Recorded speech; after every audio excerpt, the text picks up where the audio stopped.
Salim, it's been recently divulged that Justin Trudeau, a scant 19 years ago when he was 29, dressed up in blackface. And not just once, not just twice, probably not just 3 times, because he doesn't remember how many times he did it. And I have to ask the question, how many times does one have to dress up in blackface before one forgets how many times they've done it? Your impressions on the entire story of Justin Trudeau dressing up in blackface?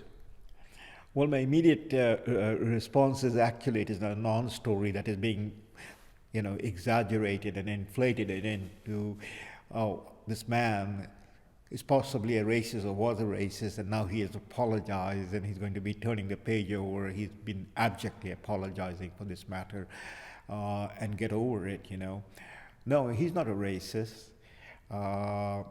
His father was not a racist, neither was his mother. He was not raised in a racist household. Canada is not a racist society. So Justin, wearing a black face or wearing a brown face, was doing what Justin, I suppose, he wanted to do all his life. He's a B-grade drama teacher. He's been wanting to be on stage. He's now on the biggest stage that he can play on, that is the Prime Minister of Canada. But as an actor or as an aspiring actor, putting on a black face or a brown face is just part of the actor's costume, I was reminded when I saw this story break on Wednesday night, and by the way, the story broke in the American media, right? It was broken by Drudge Report. Time magazine as well. It was a Time magazine story, but Drudge put it up on his website. Excuse me. And it was the story that night on Fox News, which I picked up when I got home late after a day of canvassing and working. And my thought immediately was, wow, the third-grade actor, way back whenever he was doing this 20 years ago, was possibly taking a cue from one of the greatest actors in modern times, Sir Laurence Olivier, who played in blackface the role of Othello, or who played in brownface the role of the Mahdi of Sudan, opposite Charlton Heston in Gordon of Khartoum. This is part of the actor's costume. There's nothing to apologize for. What is so cringing, what is so absolutely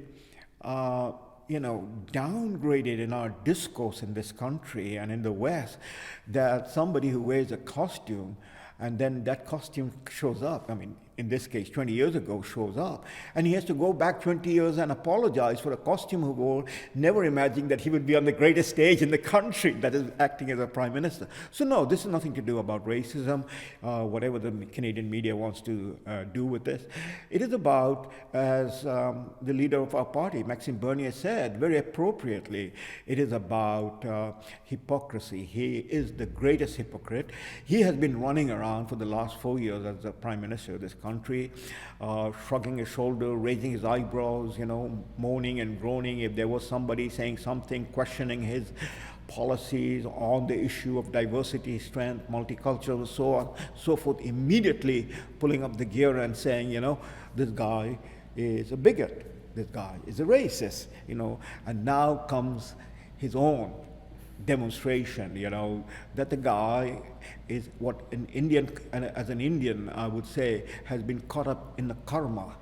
This is his karma, He has been caught up with it, and he has to answer. And he could have been, if he was honest, he was straightforward. If it was my case, I would have said yes.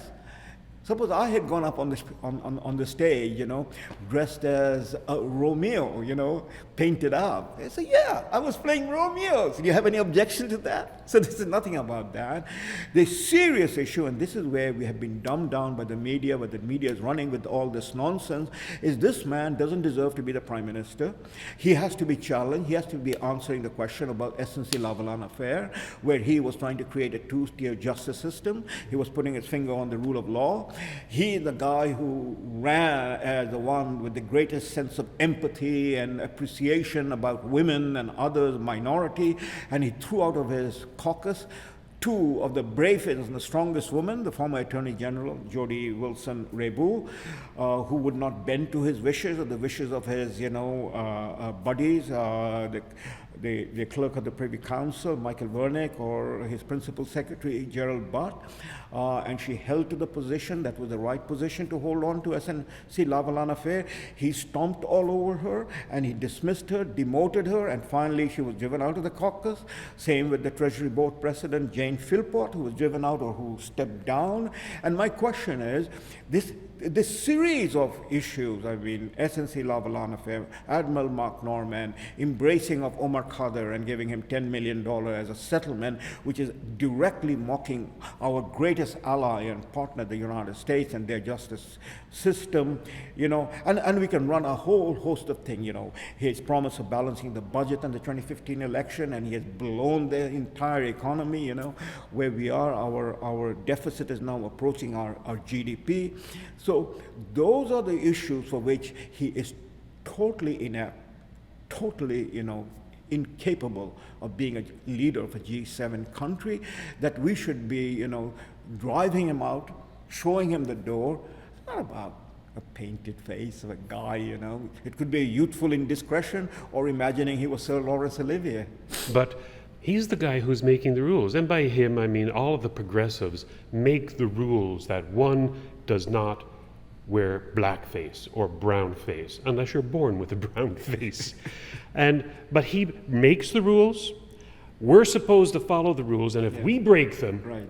we're pilloried. We're dead in the water. If Andrew Scheer, if Maxime Bernier, if any conservative or right-wing so-called leader out there wore blackface 20 years ago, that would be the end of their career. No question about it. You'd never hear the end of it.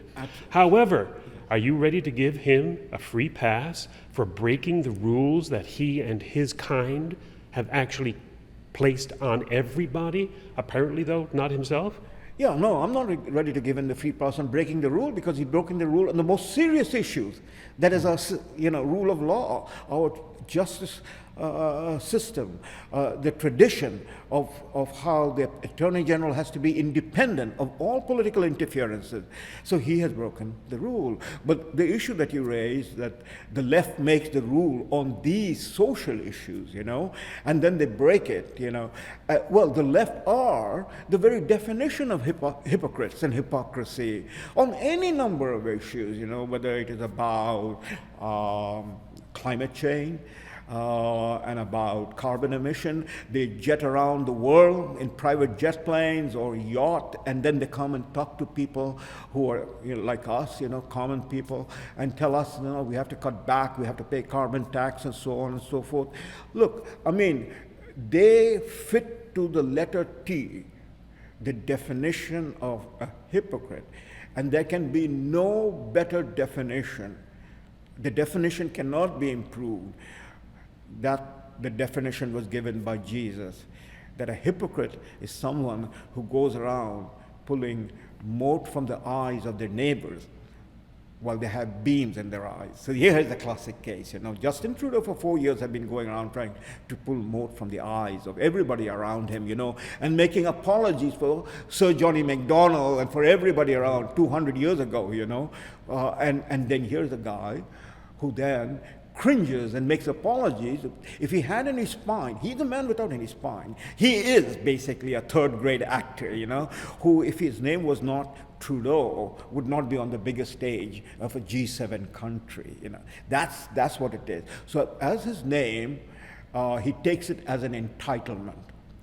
His whole life has been one of entitlement. And so he plays this role of an entitlement, and this episode has exposed him.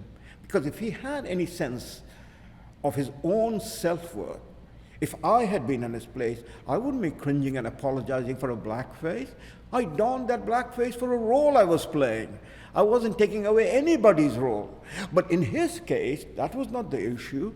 In his case, it was the blackface, the brown face, in whatever scenario he was in, around with women, with hand over the women in what the picture suggests is Any woman with any self-regard today would be charging him with Me Too. Where are the women? Where are the feminists saying, this is Me Too business?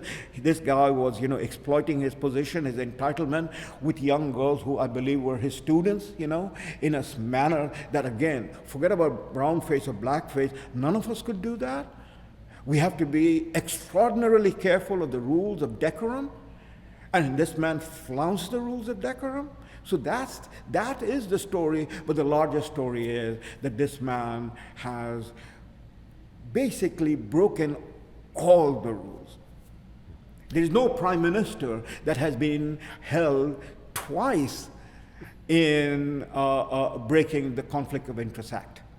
He was found breaking the Conflict of Interest Act on the issue of Aga Khan taking on free ride with a foreign person, in this case, a spiritual leader and a billionaire, and taking advantage of that, and then breaking the Conflict of Interest Act on the SNC-Lavalin affair, which is the most serious, most egregious flaunting of the rules. So yes, I hope we can have a serious discussion. Thank you, Salim. Thank you.